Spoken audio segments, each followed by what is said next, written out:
Barnabas, in addition to 1230 WBVP Beaver Falls. The views and opinions expressed on WBVP and WMBA are those of the participants and host. They are not necessarily the viewpoint of WBVP and WMBA, its staff, management, and advertisers. Thank you for listening to WBVP and WMBA.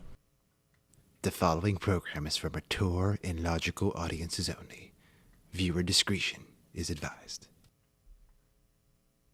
NBC News is reporting this. USAID staff is being told to shred and burn all their classified documents. Quote, the U.S. Agency for International Development is instructing its staff in Washington to shred and burn documents, according to an email obtained by NBC News. The document destruction was set to take place Tuesday, according to an email from Erica Carr, the agency's acting executive secretary. Quote, shred as many documents first and reserve the burn bags for when the shredder becomes unavailable or needs a break, Carr wrote. I worked in government for almost a decade. I've never heard of so much shredding being required that you would know ahead of time that, quote, the shredder would become unavailable or need a break. What is that about? Hello, everyone, and welcome to another episode of Thinking Logically. Aren't those government documents they're talking about? Why would they be burning government documents? Why?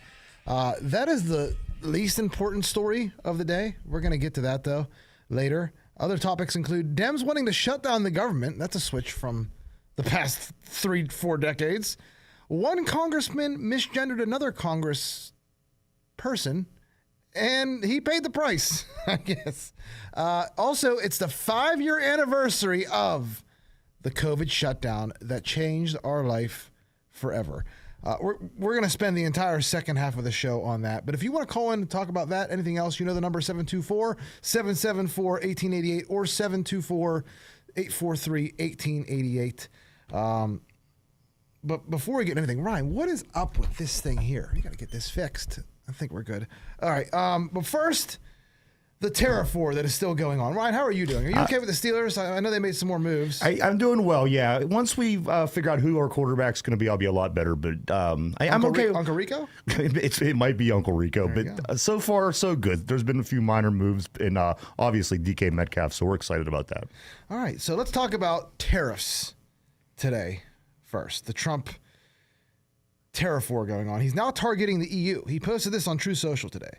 The European Union, one of the most hostile and abusive taxing and tariffing authorities in the world, which was formed for the sole purpose of taking advantage of the United States, has put a nasty 50% tariff on whiskey. If this tariff is not removed immediately, the U.S. will shortly place a 200% tariff on all wines, champagnes, and alcoholic products coming out of France and other EU-represented countries. This will be great for the wine and champagne business in the United States. Wow. What is going on with these tariffs? Is this bad for our country? I see the stock market's going down a little bit. People are scared. What if I told you, though, that what we're seeing Trump do with these tariffs, this trade war, what if I told you he wasn't the first president to try something like this? There was, in fact, another president that did virtually the exact same thing, and his story is also truly amazing. Trump's second administration, if you look back at this president, who I'll reveal later, the fifth president of the United States is the blueprint for Trump's 47th president administration. So let me share with you some history about one of our greatest and most underrated presidents. First off, this president I'm talking about, he was a war hero. He fought with General George Washington at the Battle of Trenton. There he was shot in the arm and had to live the rest of his life with a bullet in his shoulder. But his duty to our country didn't end there. After fighting the British as a soldier in the Revolutionary War, he did so again in the War of 1812, but this time as the United States Secretary of War. Like our 47th president, Donald Trump, this man was also a master negotiator, a deal maker. He helped craft the Louisiana Purchase from France. And then as president, he made a deal to purchase Florida from the Spanish. Once he was elected president, in his first year in office, he eliminated internal taxes in the United States. What are internal taxes, you might ask? Before we had income taxes, we had a thing called internal taxes in this country. And internal taxes cover things like whiskey, sugar. They didn't drive cars, so maybe like horse-drawn carriages, stuff like that. So he eliminated internal taxes. After this, he then proceeded to cut our national debt. Remember, this was after a war with Britain in 1812 through 1814. This president cut the national debt in half. I think it was around 120 million. Now it's in the trillion, but 120 million. Now, after his 8 years in office, it was less than 60 million. And remember, guys, girls, audience, this happened. He was able to accomplish this without any citizen of the United States paying income tax or whatever it was called, internal tax. It was all done using tariffs. This president also, so he did all this for our country, while at the same time telling any European power they better stay out of the United States sphere of influence. The Western Hemisphere is under the protection and influence of the United States of America, not Europe. Some of you might know that as the Monroe Doctrine. And hopefully by now it's clear the man we've been talking about is our fifth president, James Monroe. He was actually the last of our founding fathers to serve as president, and he was America first. You see what happens when we have American first president? Good things happen to this country. Fun fact for our audience, I don't know if anyone knows this, but JFK actually tried to invoke the Monroe Doctrine whenever Russia was attempting to put missiles in Cuba. The only problem is he didn't think it would stand because at the same time, the United States had missiles in Turkey, which was on Russia's border. So Russia could invoke their own, whatever you want, Khrushchev Doctrine, which would say Eastern Europe is in Russia's influence, not the United States. Get the missiles out of Turkey. So that's that. But the Trump administration, you have to understand, this is an entire overhaul of our economic system, the way we do business, everything. There's going to be some pain involved, like we said, but at the end, it's going to be glorious. Take this, for example. The Trump administration is reportedly considering no taxes for people that make less than $150,000 a year. That's from Representative Mike Collins. So, audience, doesn't this destroy the Democrat narrative that Donald Trump is only interested in tax cuts for billionaires? Nowhere do I see, I don't know any billionaire that makes only $150,000 a year. I know a couple of millionaires that are in Congress. Let's play an audio clip. Here's Commerce Secretary Howard Lutnick explaining that what President Trump is doing, he's just trying to make our economy more efficient in the long term. Ryan, play that audio, please. $2 trillion deficits don't bother you at all. How could you ask me, while we're running a $2 trillion deficit, and not care? You're destroying the people who have run this country before, are destroying the future for my children and my children's children. I can't have a 50, 75. We have a $36 trillion deficit. And we used to run deficits of $400 billion. Now $2 trillion, everybody's like, who cares? I tell you what, who cares? Donald Trump cares. And when we balance the budget, you know what that means? That means our deficits stop. Interest rates come smashing down. His goal is to have external revenue. You know, the way I think about it, we all are so used to paying taxes. We're so used to it. We have like Stockholm Syndrome. Stockholm Syndrome for paying taxes. What's the expression? There's three things that are for sure in this world: death, taxes, and whatever. You just make up the third thing, I think, right? Am I right or am I wrong? We don't need to pay income taxes, and I don't think we ever did. All we got to get rid of is all this wasteful spending, this money laundering using our tax dollars. Again, picture the movie Casino, the skim. We're getting skimmed. Once we get that money back, that's just step one. Ryan, did you happen to see Trump and Elon out in the front of the White House with the Teslas? I did. Why did that? Explain to me why that caught so much flack. That's truly a good question, Joe. I was thinking the same thing. What audience? If you can find something wrong, call in, please. But what's wrong with the president of the United States promoting American industry? He's promoting Teslas. He's saying, buy this Tesla, buy American. If you're going to buy an electric vehicle, buy American. You know what? Why is this being booed by our legacy media? Does everyone forget? Audience, you might remember, but does everyone else forget when Biden was basically a paid spokesperson for Jeep and the Ford electric vehicles? Remember the electric Ford Lightning?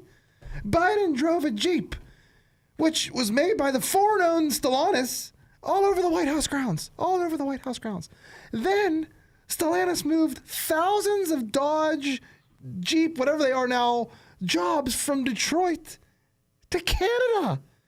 And you never heard a peep from the media. But they complained about civil servants or whatever, people in the government losing their jobs. But whenever auto workers lost their jobs after Joe Biden did a showcase showdown with a Ford Lightning, no one, not a peep. Do you remember the Ford electric F-50 that Biden rode in? They had to do the fake steering wheel on it. You know, back in my day, it was fine for a president to showcase electric vehicles at the White House and recommend the American people buy one. The media wouldn't throw hissy fits over it, and surely no one would firebomb American companies over it. We literally have terrorism in this country over what happened at the White House the other day. I'm old enough to remember in this country when terrorism in the country only happened from camel jockeys and hijacked airplanes. Now it's trannies throwing fossil fueled bombs at electric cars. Does anyone else see the irony? Do we have a caller? Caller, do you see the irony?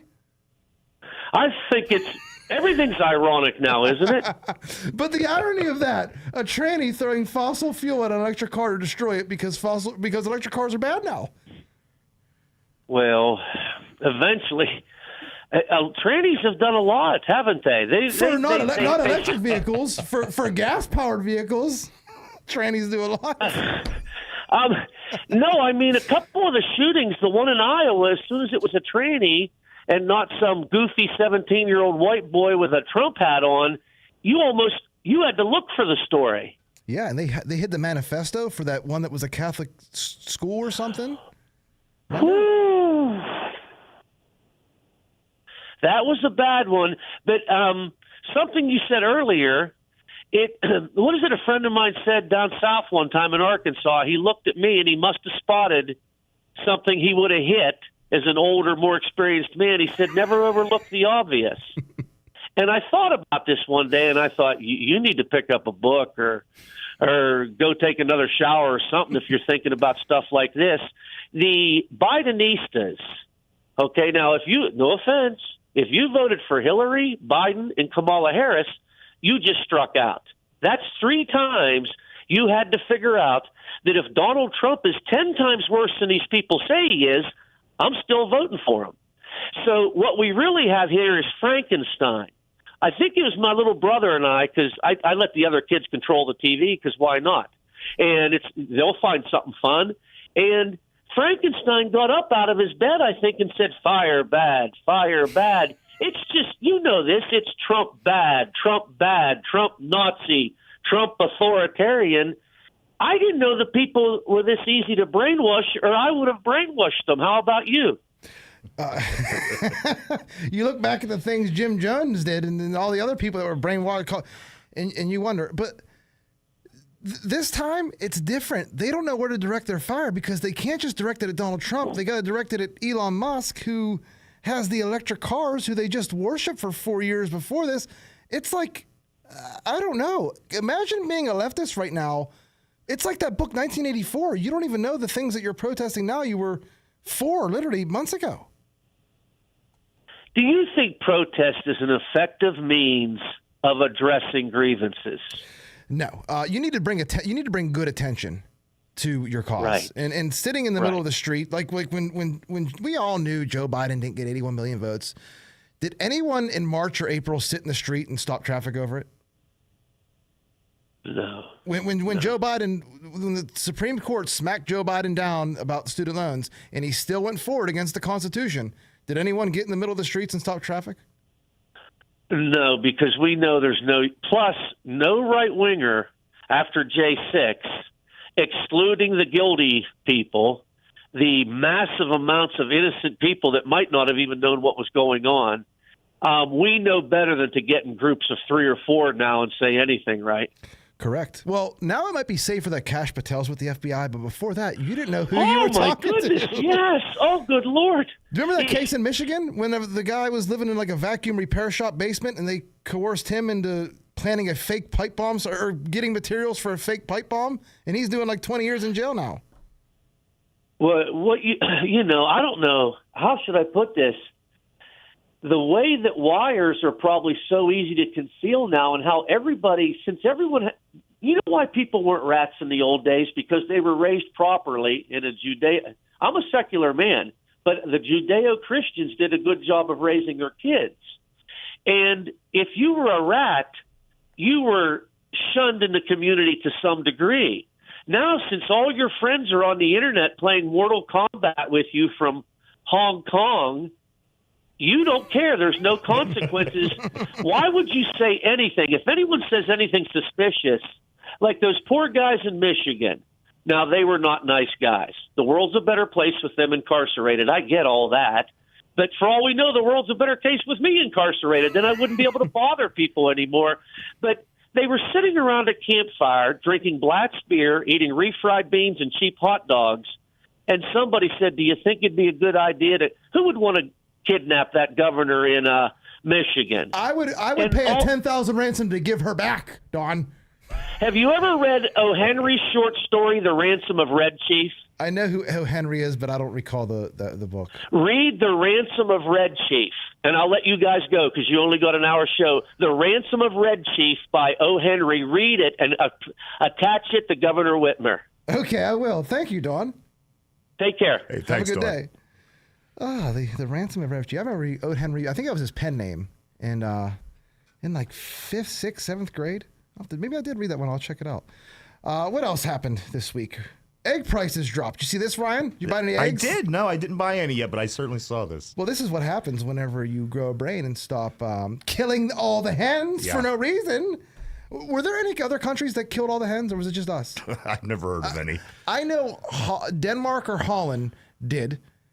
Other than that, I don't remember any other countries killing hens because of a bird flu outbreak. And I don't remember any turkeys getting bird flu or pigeons or crows. You ever seen them crows out there? They look fine. They talk. Yeah. They talk to you probably. They talk to you. So egg prices are down. This is, again, just the start. And the egg prices going down led me to 4chan, Ryan. Do you know what 4chan is? You're probably familiar. It's like a little bit of the dark web, not really. I've heard of this, yes. So there's this post going around on 4chan, and I read it. And I don't know. I'm not an economist, but it just makes sense to me. It claims that Trump is doing all this on purpose. I'm just going to read the 4chan post. It claims Trump is trying to crash the stock market at least 20%, causing a flight into treasuries. This will cause the Fed to slash interest rates so he can refinance the debt to near 0% and cause a deflationary spiral, which will lower the cost of everything. He also intends to use tariffs as its incentive for companies to build in the U.S. to avoid having to pay them. The tariffs and the resulting global trade war will also force American farmers to sell more of their goods in the United States due to retaliatory trade measures by other countries, which will directly lower the price of groceries in the United States. And I think we still do pay farmers, not the farm in this country. So there's that too. The post also goes on to say more than 94% of stock is owned by just 8% of the U.S. population. I don't know about that because of 401ks and stuff like that. Anyway, Trump is literally taking money from the rich and giving it to the poor. This is why Trump is playing the game of hokey pokey with tariffs. One day he has 25% tariffs on Mexico, the next he doesn't. This is to cause extreme volatility in the markets and a desperate need and demand to flee towards treasury bonds, which are much more stable but offer much lower potential return. This is also why eggs are cheaper now than they were under Joe Biden. Again, I don't know how that comes to eggs, but it makes sense to me, a dummy. Does it not? Yeah, I mean, I'm thinking of grabbing eggs on the way home. So that's just, again, it's from 4chan. I'm not an economist. I don't know. But speaking of money, the House, they passed a CR bill to fund federal agencies through September. The vote was 217 to 213. The only Republican to vote no was Thomas Massey. I guess we can get into that later. But today or yesterday, Chuck Schumer announced that the Senate Democrats are going to block the House passed CR. So why are they doing it? It's a CR. Why are they doing this? A CR, audience, and for anyone, It's a 2-letter acronym for continuing resolution. So all that means is that the spending continues at the current levels if you approve it. It's the same spending everyone agreed on before. It's just extended a few months. So why are the Dems shutting down the government? What, and honestly, why doesn't the media care as much as it did when this topic was in the news last year or 2 years ago? Here's a quote from Representative Jasmine Crockett, who's been a star on this show.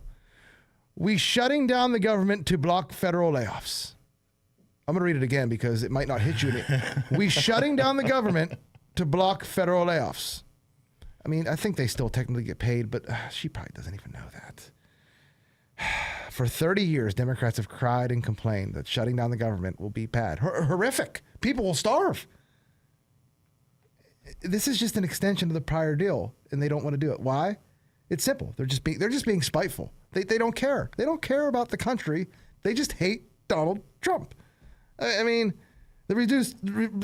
all efforts to reduce the size, everything of our bureaucracy, gone.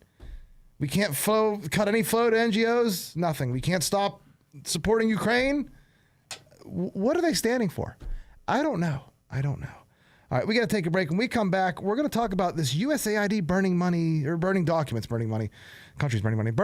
Is it a real story? Is it just fake news, fluff? What is it? We'll talk about it when we return to Thinking Logically here on 99.3 FM WBVP. It's Joe again from Thinking Logically, here to tell you about one of my favorite clothing items, the MyPillow hoodie. 2 things I love the most about this hoodie are how it fits and how it feels. This hoodie is extremely roomy, and its terry cloth material makes it lighter than any other hoodie I own. Use promo code LOGIC to maximize your savings. The MyPillow hoodie. Get yours today. It's Joe Corsi here from Thinking Logically to tell you about Beaver County's #1 realtor, Mark Galla with RE/MAX Select Realty. With over 10 years experience, Mark knows all the ins and outs of the real estate business, so whether you're looking to rent, buy, sell, or swap your house, you can rely on Mark to take the hassle out. Mark Galla of RE/MAX Select Realty, going above and beyond. Hey everyone, it's Joe from Thinking Logically here to tell you about one of my favorite places to eat, Bowser's Restaurant in Monaca. I'm a big fan of their 2-meat plate. Sometimes I get it with the pulled pork, and sometimes I get it with ribs, but I always get it with their amazing brisket. Don't forget to try all their smokehouse sides as well. Takeout and catering available too. Again, that's Bowser's Restaurant at 1493 Old Broadhead Road in Monaca. Tri-State Sporting Arms on Main Street in New Brighton is now open. Stop in and explore their extensive selection of high-quality firearms, pistols, and accessories. Tri-State Sporting Arms also pays top dollar for used firearms. Their experienced and highly trained staff is here to assist you in selecting the right firearm for you. Stop on down to Beaver County's newest firearm store, Tri-State Sporting Arms, at 807 3rd Avenue, New Brighton, or check them out on Facebook. The views and opinions expressed on WBVP and WMBA are those of the participants and host. They are not necessarily the viewpoint of WBVP and WMBA, its staff, management, and advertisers. Thank you for listening to WBVP and WMBA. Welcome back to Thinking Logic here on 99.3 FM, brought to you by So Fresh, So Clean Pressure Washing. Remember, whether you need your house washed, driveway clean, patio done, fences, gutters, you name it, call Dave from So Fresh, So Clean Pressure Washing at 724-252-4489. That's 724-252-4489. They're fully insured and offer free estimates. So what are you waiting for? Don't be the outcast in your neighbor with a dirty house or deck. Call So Fresh, So Clean Pressure Washing today. And speaking of sponsors, Ryan, I got Bowser's on Tuesday. Again, it was delicious. I obviously I got the brisket as usual, but I did switch it up. And because we have another sponsor, Mark Galla, he has his own sandwich there at Bowser's. And not gonna lie, it was delicious. They're all delicious. Try them all. I also tried the John Ambrose last time before. I didn't tell our audience that. Very good. Okay. Try them out. So I tell you what, Joe, once we started the advertising for them, I've had Bowser's quite often, and the brisket and the fries are my favorite. That is delicious. Really, and you know, I have to say this. their ranch is good. And I can't respect a restaurant that doesn't have good ranch or make their own ranch. Right. Jerry's Curb Service, love Jerry's Yes. Curb Service, but their ranch comes in little packets. I don't like that. The Really? ranch at Okay. Bowser's is very good. Fries, everything. Bowser's you is can dump it amazing. on your chest if you want to. You can do whatever you want. Bathe in it. All right. Let's get back to the show here. So what's up with this USAID money? Their money. We know what's up with the money, but they're burning documents. What's the story with that? Even our mainstream media and MSNBC, they're reporting on it. So are these people not only destroying documents, but also destroying evidence of their own wrongdoing? Is there a cloud backup for them to just destroy this evidence? You know, you only burn documents when you're desperate and have just a little bit of time. Like if you were in an American embassy in Afghanistan and you found out, hey, the Taliban just recently took back power. What do? You burn the documents. Or if you're in a biolab in Ukraine and Russia's about to attack, you burn the documents. But I think this is a non-story because according to Anna Kelly, she's the White House, I think, deputy press secretary, she said the USAID documents to be shredded were, quote, old and mostly courtesy content. I guess that's content from other agencies. And the originals still exist on classified computer systems. So calm down. It's okay. But it's good to react like that. Demand answers, and we got an answer. Do we believe them? I don't know. I just haven't had time to look into it. So also, the other day, all hell broke loose at a House hearing after Sarah McBride, who is a transgender, is it woman or man? Regardless. They were called Mr. Ryan, when you get a chance, can you play that audio? As the representative from Delaware, Mr. McBride. Thank you, Madam Chair. Ranking Member Keating, also wonderful. Mr. I'm Chairman, sorry. could you repeat your introduction again, please? Yes, we have set the standard on the floor of the House, and I'm simply. What is that standard, Mr. Chairman? Would you repeat what you just said when you introduced a duly elected representative from the United States of America? Please. I will. The representative from Delaware, Mr. McBride. Mr. Chairman, you are out of order. Mr. Chairman, have you no decency? I mean, I've come to know you a little bit, but this is not decent. We will continue this You hearing. will not continue it with me unless you introduce a duly elected representative the right way. This hearing is adjourned. I guess that's one way to get it to work early, right? Jeez.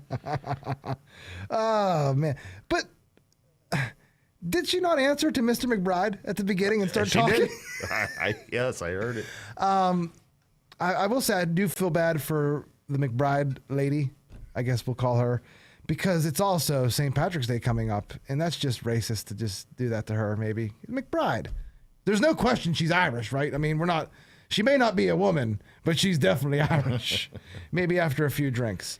All right, what else? So the Gridanic, is that how you say it? The Gridanic elections, they happened over the last couple days. And I guess they're worth paying attention to. I think it's the Democratic, the way it's spelled is just strange. They won pretty big. And that's the center-right party, I believe. And they're pro-independence, but it's weird because there's actually like four or five different pro-independence parties. But this party, I think, leans, that won the majority, leans a little bit more towards the EU than joining with the United States. But they still want independence, I guess, from Denmark. But they want independence and then joining the EU. Now, the number 2 vote getter, who was only a few points behind, that's the pro-U.S., joining the U.S. party. But again, there are 4 different pro-independence parties in Greenland. One of them that wants relations closer to the EU. They want independence, but they want more to the EU. They came in first. And just right behind them is the country that wants to join with the United States. So this is all just like a pipe dream when Trump literally said this. Like, I even passed this off. But every day that goes by, it looks like it's got more and more and more of a chance of actually happening, which is crazy. Absolutely crazy to me. But again, you go back to, like I said in the beginning of the episode, take President Monroe, take his 8 years, take everything he did. That's the blueprint for what Trump is trying to do, I think. Look at the Monroe Doctrine, Panama, Greenland. He's saying that this is our sphere of influence. He's telling China. He's telling the EU. He's telling everyone. And we're bringing manufacturing back. We're getting rid of the income tax, just like we got rid of internal taxes. It's an entire revamping of our system. And you know what? We elected Donald Trump for this. He was the change candidate. He was elected to bring in sweeping changes because of what happened the last 4 years. Don't let the media Manchurian you into forgetting that. If you've ever seen The Manchurian Candidate, they're trying to brainwash you into thinking that Donald Trump somehow doesn't have the will of the people whenever he got the popular vote. Remember, we're going to take another break, though. When we come back, though, it is literally the 5-year anniversary of when our world got turned upside down. They canceled basketball tournaments. They canceled professional sports team seasons. We weren't allowed to go out of our house. The 5-year anniversary of the COVID shutdown. Coming up next on Thinking Logically. It's Joe Corsi here from Thinking Logically to tell you about Beaver County's #1 realtor, Mark Galla with RE/MAX Select Realty. With over 10 years experience, Mark knows all the ins and outs of the real estate business, so whether you're looking to rent, buy, sell, or swap your house, you can rely on Mark to take the hassle out. Mark Galla of RE/MAX Select Realty, going above and beyond.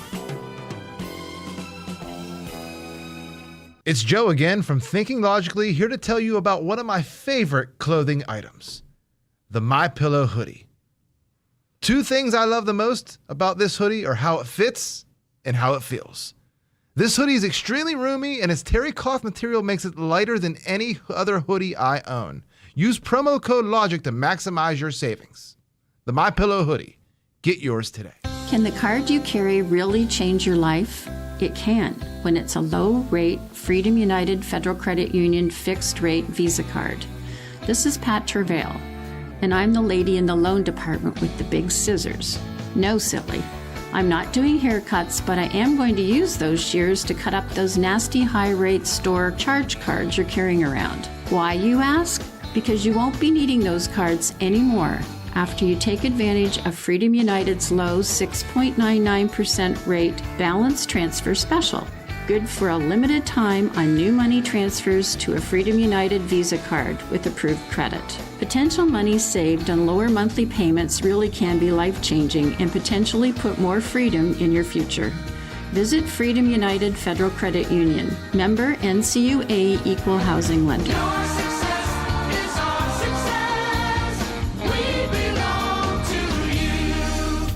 The views and opinions expressed on WBVP and WMBA are those of the participants and host. They are not necessarily the viewpoint of WBVP and WMBA, its staff, management, and advertisers. Thank you for listening to WBVP and WMBA. Hello, everyone, and welcome back to Thinking Logically here on 99.3 FM WBVP. You're listening to the smooth, liquid candy voice of your host, Joseph Anthony Corsi. That's the song Anniversary by Tony Tone Tone, and we're playing it because it's the 5-year anniversary of the COVID shutdown. Ryan, what's your first memory of COVID? Oh, boy, the masks.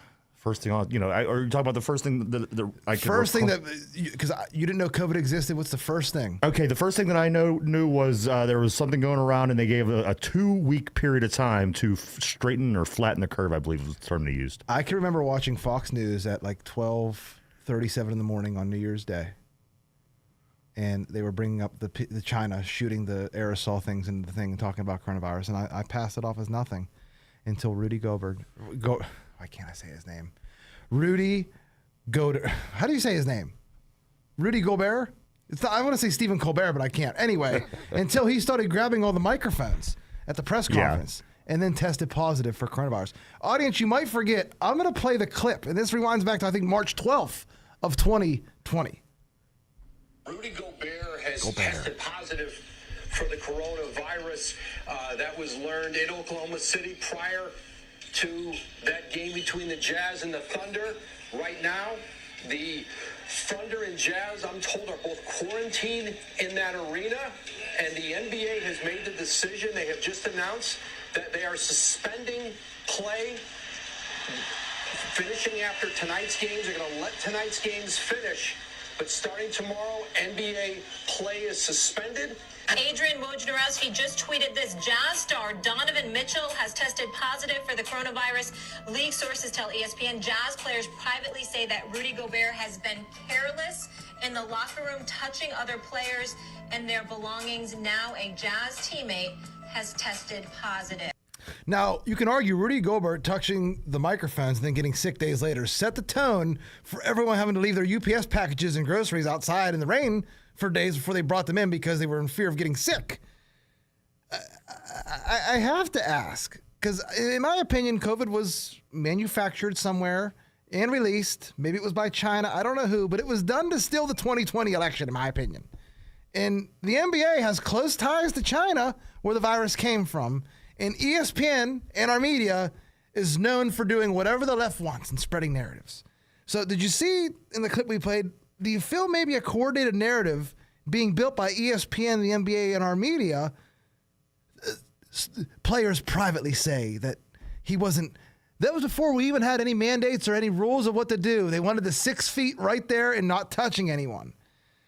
You know, I want to debunk a lot of things about COVID.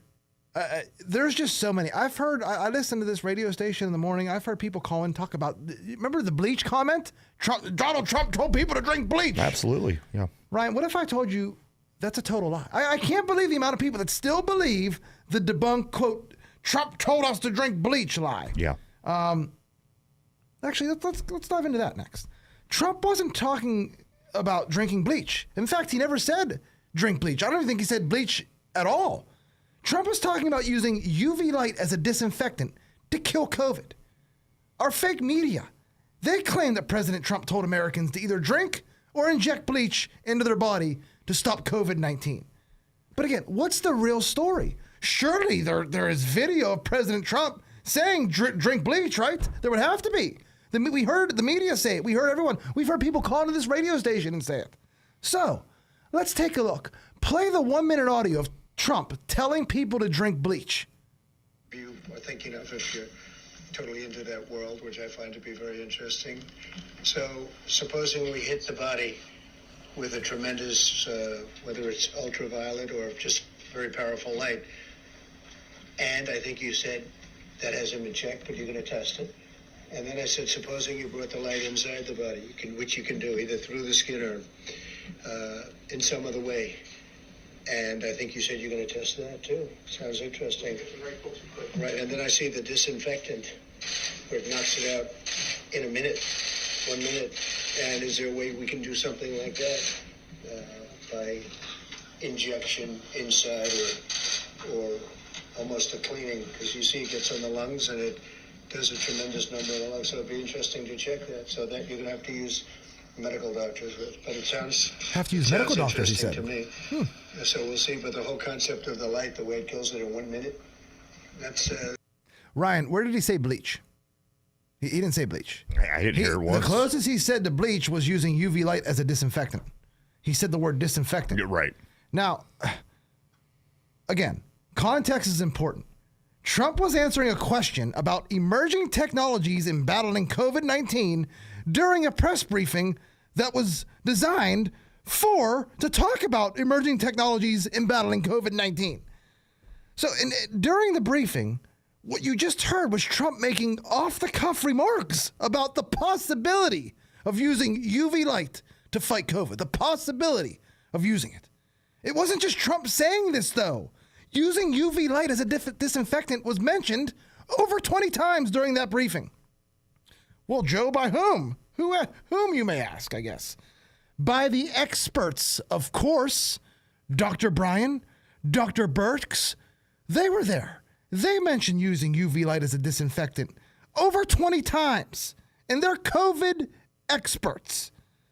So again, using UV light as a disinfectant was mentioned numerous times by actual learned doctors, but for some reason the news media only heard when President Donald Trump said the word disinfectant. And then somehow, through selective editing, I guess, UV light was changed to bleach. All because Trump during a press briefing for emergent technologies in battling COVID, asked if there was any way to bring UV light inside the body as a disinfectant to kill COVID. Sounds kind of crazy, but what if I told you this was actually being studied at the time by several companies? Remember, it was the whole reason for the press briefing. Trump asked them if what they were studying was possible, and somehow that got switched to, he told us to inject bleach into our bodies, or to drink bleach. How'd that happen? Again, through selective editing by our media and no one looking up the facts. It was a video. It was on video. Trump was asking a simple question. Can we bring UV light inside the body as a disinfectant to kill the virus? Where does he mention bleach? Please, if you're one of those people that believe still, he said, drink bleach. Call into the show right now, I dare you. I'll wait here all day. I'll even pay for another hour to sit here and talk to you. Call into the show. This is why context matters and why you can't trust the media that selectively edits things, taking out disinfectant and not putting anything so you can fill with your mind. You can make up with your mind what he meant. And Trump's not a doctor. And what did he say? You have to ask the doctors. But you know who is a doctor and who wasn't there? Dr. Fauci. Let's compare what Trump told us, which wasn't to drink bleach. Let's compare that with what Dr. Fauci told us all to do. First, Dr. Fauci said there's no reason to be wearing a mask. Then he said everyone needs to be wearing a mask.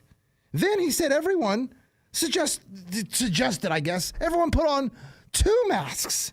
Why? The more the better, I guess. And then, after all that, he suggested you take an experimental mRNA vaccine, even if you already had COVID and had immunity. He guaranteed people on video that if they took the experimental vaccine, they wouldn't get sick with COVID-19. And what happened? I don't know, Ryan. Why don't you play the audio of what happened? If you're vaccinated, you don't have a risk. And that's the reason why we say it's as simple as black and white. You're vaccinated, you're safe. You're unvaccinated, you're at risk. Simple as that. I mean, I got infected about 2 weeks ago. It was my 3rd infection, and I had been vaccinated and boosted a total of 6 times. He said it was black and white. Nowhere does he mention a gray area, audience. If you get it, you're protected. If you don't, you're at risk. And what did we see happen, audience? Take today. Let's do our own little science experiment here in the studio. I'm not vaccinated. I don't think I've honestly ever got COVID. I tested positive for COVID one time, sure, but I wasn't even really that sick. It felt more like a sinus infection. I don't know. Maybe I had it, maybe I didn't. If I did, it was nothing. If I didn't, then wow, what was up with that test? Anyway, honest to God's truth, I literally don't even think about COVID though anymore. What's the saint that used to kiss the lepers? I'll do that. I'll go up to people with COVID and I'll kiss them. And I don't care. I'm not afraid of COVID. I'm not afraid of getting COVID. Oh, Mark would know the saint that used to kiss the lepers. I'll be like him. What were you going to say, Ryan? I just thought to myself, you know when all validity flew out the window for me with this whole COVID was when the flu disappeared entirely. That time, that year that the flu was gone. If that doesn't speak volumes on the whole situation, everybody's sick, but the flu is gone. Nobody has the flu. You see how easy it is to manipulate? Unless they all die from the flu and COVID didn't, we could get that. We could take this anywhere. But yeah, why did flu just vanish? It's not like it's a bigger predator where COVID is killing the flu. You know what I mean? It's not like no one's getting killed by great white sharks anymore because there's giant octopuses in the sea. And maybe none of this makes sense. Maybe if maybe a few other times, this winter there was, this year there was no flu. That's not the case. Every year people get the flu. That particular year that COVID was here, nobody got the flu. The flu didn't exist. You're talking hundreds of cases when it's usually millions. Exactly. How does that happen? How do people not see this? I don't know. Maybe it went away because we all started wearing masks. But seriously, how is everyone that got vaccinated doing, though? I'm genuinely asking as a science experiment. Audience, I guess we can't take tons of calls. If you're vaccinated, do you still get COVID? Why? If you're vaccinated, why do you get COVID so often? and others don't? Is there a correlation now between vaccine status and COVID cases? I think that's something we should care a little bit more about, considering, number one, it was the biggest deal ever until 25 months ago, contact tracing everything. And number two, it was an experimental vaccine that people took. Remember, they had to have the emergency use authorization. That's why you couldn't take ivermectin. That's why you couldn't take hydroxychloroquine, because then they couldn't use the emergency use authorization. But again, 2/3 of the country took an experimental vaccine. You figure we'd keep up with these people. How often are they getting COVID versus people that aren't vaccinated? Are they having any other health problems? But no, we're not doing any of that for some reason, and I don't understand why. But let's get back to Dr. Fauci here. Dr. Fauci, who wrote an article about the 1918 Spanish flu, which, audience, I think we can all agree is similar to COVID in many ways. Ryan, are you familiar with the 1918 Spanish flu, the pandemic? We learned about it in the history in school a little bit, and they talked about it for COVID. This flu, it didn't even come from Spain, I don't think, but it swept across the world and killed millions. Well, Dr. Fauci penned an article in the Journal of Infectious Diseases in 2008, and this is the title of the article Dr. Fauci wrote. Predominant role of bacterial pneumonia as a cause of death in the pandemic influenza. Implications for pandemic influenza awareness. So in this article, Fauci goes on to suggest that the majority of deaths from the 1918 Spanish flu, the pandemic that happened then, they resulted directly from a secondary bacterial infection, pneumonia. This was caused by an upper respiratory tract infection that was bacterial, not viral. Fauci then states that, quote, I'm quoting him, based on contemporary and modern evidence, we can conclude here that the influenza A virus infection, in conjunction with bacterial infection, led to most of the deaths during the 1918-1919 pandemic. Again, the article was about bacterial pneumonia being responsible for most of the deaths during the viral pandemic of 1918 and 1919.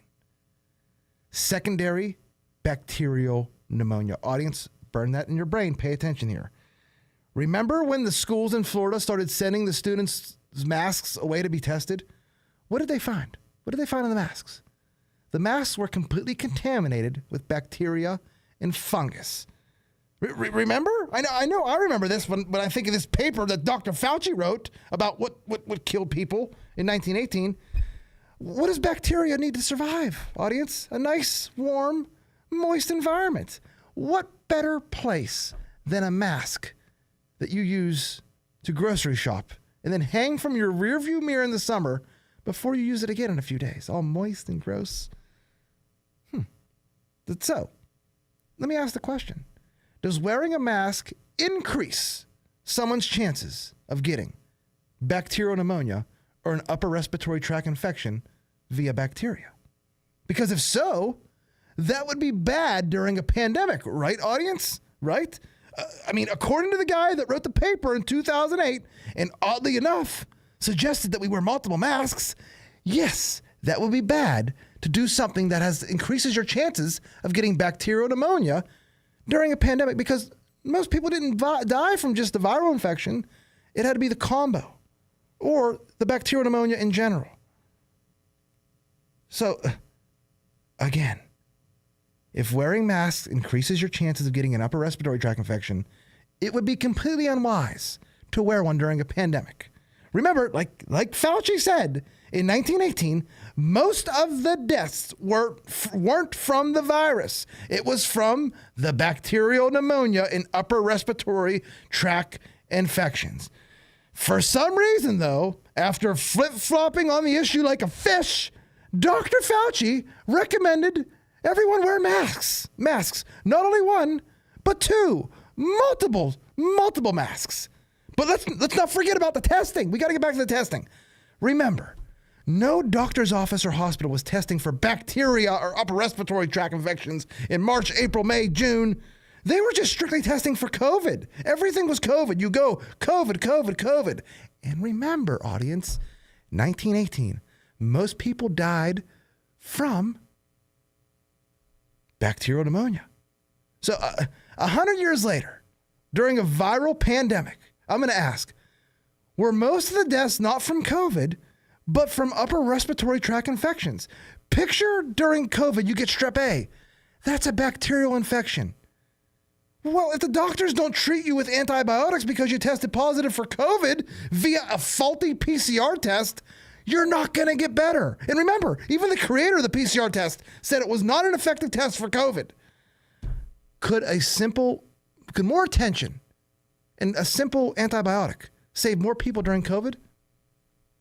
I don't know, audience. We'll have to ask the guy that wrote the paper, Dr. Fauci, preferably under oath this time. All right, we got to take a break. Stay back. Stay tuned. We'll be back in just a couple minutes. You're listening to Thingology here on 99.3 FM WBVP. The smell of spring is in the air, and that can only mean one thing: spring training baseball on Beaver County Radio. Set your radio dial to WBVP and 99.3 FM to listen to Pirates baseball all spring as Kutch and the Bucks prepare to build off of last season and put the Pirates back in playoff contention. Pirates Spring Training Baseball is presented locally by the St. Barnabas Health System, Patriot Home Care, Dr. C. Timothy Lip, and Beaver County Radio. Are you looking for a different kind of morning talk show? One that's in a town hall setting with politics, sports, and much more. Just not in that particular order. Then join Frank Sparks weekday mornings at 6:30 for Driving in the Fast Lane on WBVP.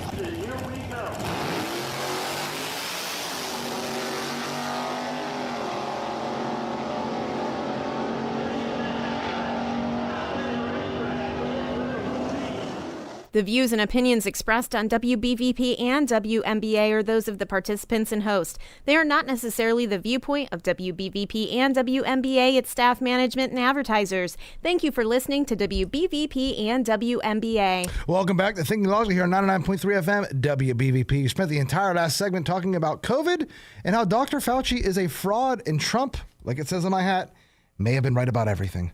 Okay, Ryan, fun fact about myself. Did you know I actually got engaged on this day 5 years ago? Did you really? During the shutdown. They were shutting everything down. I was so excited. I was supposed to ask my wife to marry me right before the March Madness tournament started on Wednesday or Thursday. Wow. And I had to do it a week early. Everything worked out in the end. She came home from work. She was like, hey, I don't have to go back to work. It's indefinite. And I says, hey, how about we just get hitched? But Hey. that's not how it worked out. Right, of course. But yeah, so 5 years today. Well, that's awesome. So we get engaged, and I get locked in the house with my fiance for 4 months. For 4 months. Talking about throwing you to the wolves, right? Oh, yeah. Okay, some news stories here. InfoWars. Their reporter, Jamie White, he was murdered in Austin. And that's just very sad. I don't know if it was by an illegal alien. I think it was during a carjacking. Questionable, though, because Alex Jones did just recently have Ian Carroll on his show. I think it was last week. And they went in pretty deep about Mossad, Israel, Epstein connections, the pedophilia, blackmailing. And then a couple days go by, one of his reporters is brutally murdered in a carjacking. I don't know. Stranger things have happened, I guess. All right, Gateway Church founder Robert Morris, not the Robert Morris that just made the NCAA tournament. Woo! This Robert Morris is now indicted on 5 counts of child sex charges. It's not funny, but so after almost 43 years, the law has finally caught up with Robert Morris for the horrific crimes he committed against me as a child. That's from Cindy Clemshire. Now, it's going on the internet that this Robert Morris is Donald Trump's pastor. That's just complete fake news. Robert Morris was a member of Donald Trump's spiritual advisory committee during his first term. Okay. Hey, Robert Morris was also a member of an executive advisory board along with other prominent Christian celebrities, whatever you want to call them. Morris resigned when the allegations surfaced against him. I guess they've been floating around for a few months here. There's no close tie between Donald Trump and Pastor Robert Morris. So, also, there's a new chart out about deportations. No, illegal aliens apprehended crossing the southwest border. Under Joe Biden in February, 140,000. Under Trump in February, brace for impact, 8,300. That's down 100 and that's insane. No one's coming because they know the solution is just right there. You just have to, it's in the word. They know better than to cross Trump. Cross under Trump, I'm saying. Or don't also cross Trump. All right, this is our last story of the day. It's a doozy, Ryan. Remember the Vegas shooting? Of course. Remember the Maui wildfires? Yeah, absolutely. Remember P. Diddy? How could I forget? What do they have in common? What if I told you they have a police chief in common? That can't be. Okay, so the wildfires in Maui, the Las Vegas shooting, and now a co-conspirator in the Diddy case. This is strange. What's his name? I want to say it's Palantir is the guy, the chief's name. So this was the chief of police in Maui. He was under fire for his response to the Maui fires. I don't know if you remember that. Or maybe you remember him as being the incident commander covering the Strip during the 2017 Las Vegas shooting. Well, all of a sudden, this came out, I think, the other day. All of a sudden, the same man that was the Maui police chief during the Maui wildfires and the incident commander in Las Vegas during the most horrendous, biggest mass shooting in American history, he's now been named in the P. Diddy lawsuit as an alleged co-conspirator. It's like a 90-page civil lawsuit filed by Ashley Parham and two unnamed individuals. Peltier is accused of being hired as security for Combs in 2018. The suit claims that Peltier, who at the time was a Las Vegas police captain, posed as a sheriff deputy in California and responded to an alleged gang rape involving Combs. The alleged victims claim that Peltier instructed her to go home and offer no help or medical care. The woman claims Peltier gave an envelope to her neighbor, which she believed to be full of cash. She claims Peltier later took her and another plaintiff at gunpoint to his home, restrained them, refused to let them call an attorney, and made various moves to cover up the kidnapping. Okay, number one, how is that all possible? Like, what are the odds? But also, how is it possible for this guy to go from department to department to department? There's no reason, like you messed up in Vegas or whatever in Vegas. How did you get the promotion to, one's an island in the middle of the Pacific? I was just going to say that. You're going from Hawaii to Las Vegas to wherever Diddy's thing's going on. What's the chances he lands in every one of those particular... If you set up our criminals in Congress and our government like the mafia, if you think about it this way, this is how it works. They have a paid, hired hitman or contractor. They just put them in a different location. They just juice them in. It's like when I say it's like Goodfellas in Casino, it's like Goodfellas in Casino. This guy is just probably, I don't want to make any allegations. How do you, after the Las Vegas shooting, you say, you know what, I've seen enough, I'll move to Maui. Get away. Right. That's understandable. Right. But then a fire breaks out there and you're under fire, and you're literally under fire again, no pun intended, for your response there. And now you're named in the P. Diddy lawsuit as a co-conspirator? That better be garbage. That story better be garbage, or I don't know how this dude explains this. 3 different major stories. And we never got any answers for anyone. Maui fires. What's the answer? How'd they start? How'd they finish? Vegas shooting. How'd that dude get so many... How did he get so many belt-fed machine guns up there? Because that's what you had to be hearing. Okay, I understand you could use a luggage rack, but give me a break. The entire hotel room should have been filled with shells. You don't know what happened. And then... Again, people at the concert in Las Vegas turned up dead weeks or months later. We're out of time, aren't we? Oh, we got another minute or so left. It's crazy to me. The odds of this happening have to be one in the. It's insane. I mean, that's not even possible. I don't even know what to compare it to. You're right. And clearly, his crime started. So the P. Diddy thing was in between the Las Vegas thing and the Maui thing. So how?